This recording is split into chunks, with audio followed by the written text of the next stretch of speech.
Welcome, friends of Japanese prints. My name is Dieter Ventura, and I'm your host for this video, and I'm the owner of a little family company, and we've sold Japanese, mostly Japanese prints, but also others, in weekly online auctions since 2001. And if in case you follow my videos, you may have noticed recently most of my videos have been about contemporary printmakers. Printmakers that we offer in our auctions, of course, but today it's quite the opposite. This video is about Japanese art prints 200 years old. So we go 200 years back to the period around 1800. And I want to show you 5 selected old prints from the late 18th century to early 19th century. And this video warning is not for experienced collectors.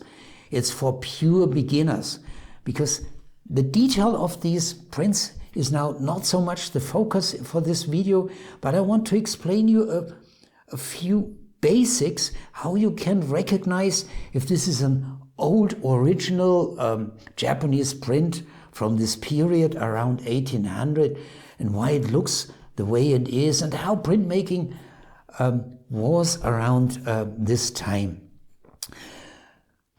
Art prints, Japanese art prints from this period are also called ukiyo-e. Ukiyo-e is just another word for Japanese woodblock print, and it's usually applied for Japanese prints until 1900. But 1900 is not the period which is now today in our focus, but we are around 1800.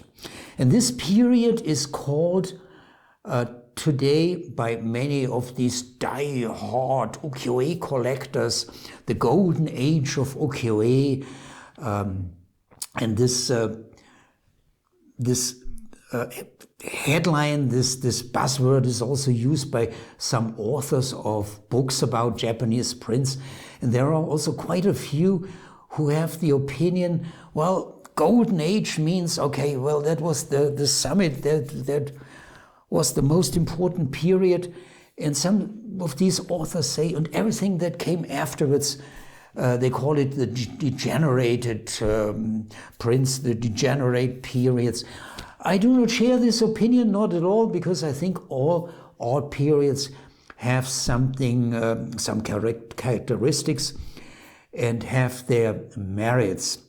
Anyway, remember, when you read about Golden Age of Ukiyo-e, usually then meant is the period around 1800. How was printmaking organized at that time? You often find the word in books school, yeah, like Katsukawa school, or this print is from the Torii school. When I began to develop an interest for Japanese prints, that was very confusing for me. Plus there were a few expressions mostly taken from the Japanese language, like oban, tate-e, yoko-e, and they're confusing, and you're feeling like an idiot. The basics are not difficult at all. So what are schools? These were actually nothing else than print shops, publishing shops.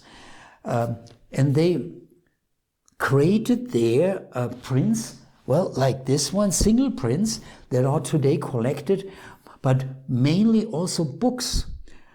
Because books were made with the same technique by carving text and sometimes images into a wooden block.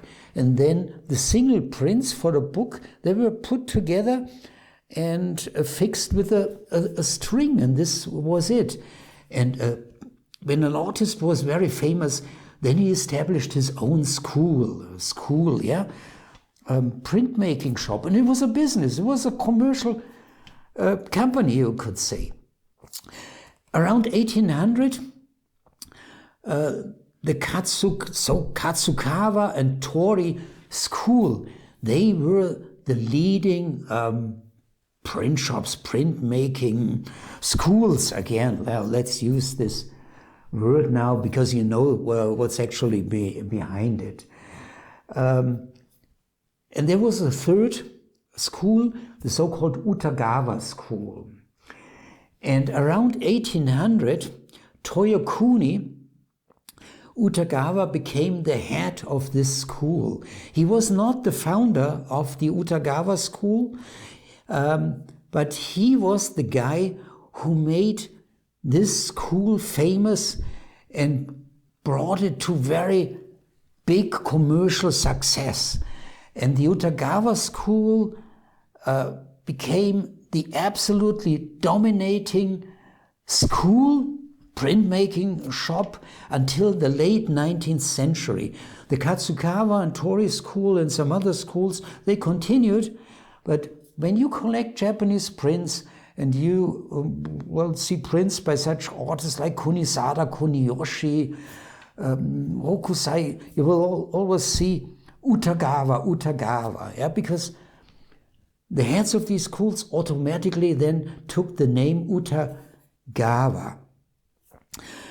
I already mentioned that there are some opinions who say, well, everything that came after this so-called Golden Age of Ukiyo-e is degenerate.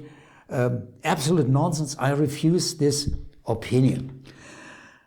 Now comes the point, I should show you now these 5 selected prints. We have them, I think we have 1 or 2 in the current auction, or they are in the coming auction. That's not so important now, but I want to show you now what is so typical for such 200-year-old Japanese prints. Let's take a look at the first one. And this one already has all characteristics. Well, first of all, you see the colors are the opposite of brilliant. Yeah, they are faded out. Looks very pale. Why? At this time, 1800, was after 1800, the printmakers did not use synthetic colors. There was only one Prussian blue here, but that's something else. But these colors, they were obtained, they were extracted from plants and minerals. And these colors, when you expose them to light, they have a tendency to fade out. So originally, this 200-year-old print may have looked rather brilliant, actually. But today, no longer. The other characteristic is, because the number of colors available was very limited, you hardly find a woodblock print from this time which has more than 5 different colors. Plants and minerals were the source. And then something else. The technique of the woodblock printmaking, and it's, with one exception, these are reduction woodblock prints, it's still the same. You have to carve 1 block for each color. Yeah, it's one of the most crazy, most time-consuming, most effort-consuming techniques that you could imagine for printmaking. And the Japanese artists and artisans, they took it to an incredible level. So making a multicolor print, well, that in 5 colors, it took 5 times the time compared to produce a print just in black and white. Something else, I told you, these colors, they fade out. At the time when they were printed, they were much more brilliant, and out of these old designs, but since the end of the late 19th century, Japanese printmakers made reproductions. And these reproductions are usually handmade by carving new blocks. Yeah. So when you see in an online auction today or in a gallery, you see such an old design by such old artists, something with Tori or Katsukawa or by such a famous artist like Utamaro. And the print has very, very brilliant colors, modern colors. Then you can assume it's a reproduction, but most probably it's a reproduction made by hand, which in the market has a value, let's say, roughly at least $50, $100 when they are well made.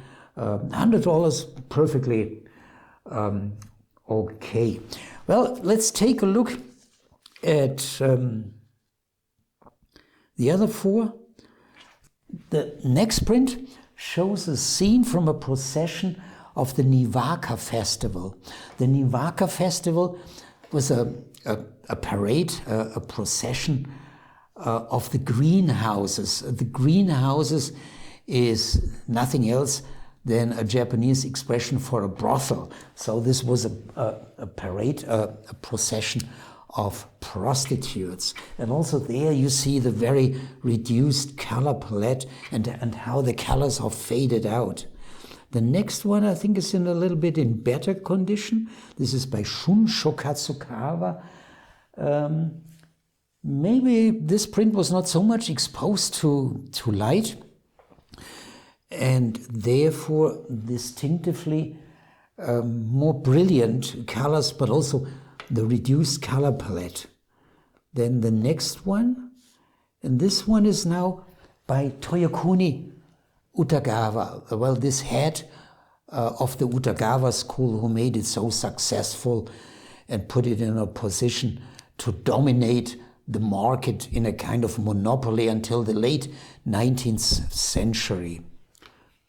The next one is also by Toyokuni Utagawa. Well, he's called today Toyokuni Utagawa the First, yeah, because those who succeeded him, they also took the name of his master, and therefore a little bit confusing for collectors, can sometimes be a mess. Therefore, you often have these Roman numbers, Toyokuni the First, Toyokuni the Second, Toyokuni the Third, and so on. And the last one, yeah, these colors are very well preserved, rather brilliant. And this is by also by Toyokuni Utagawa. Yeah, oh, this is lovely. Yeah. And this has the typical expression, face expression that you often find in prints by Toyokuni the First, with this long hawk nose. This actually the face of a certain actor behind this face expression who was very famous.